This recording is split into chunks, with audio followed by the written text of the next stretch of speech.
সনাতন ধর্মাবলম্বীদের সবচেয়ে বড় ধর্মীয় উৎসব শারদীয় দুর্গাপূজার অষ্টমীর দিনে কুড়িগ্রামের উলিপুর উপজেলার বিভিন্ন পূজা মণ্ডপ পরিদর্শন ও শুভেচ্ছা বিনিময় করেছেন উলিপুর ৩ আসনের জাতীয় পার্টির মনোনয়ন প্রত্যাশী দৈনিক ৫২ আলো পত্রিকার প্রকাশক, জাতীয় পার্টির কেন্দ্রীয় কমিটি নির্বাহী সদস্য ও সাফা গ্রুপের চেয়ারম্যান আব্দুস সোবহান।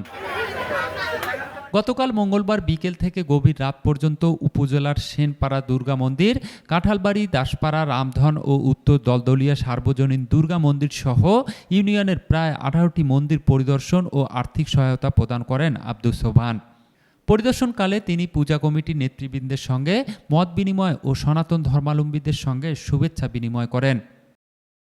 পূজা পালনে কোনো ধরনের কোথাও অপ্রীতিকর ঘটনা যেন না ঘটে, সেজন্য প্রশাসন সহ সকলের প্রতি তিনি আহ্বান জানান।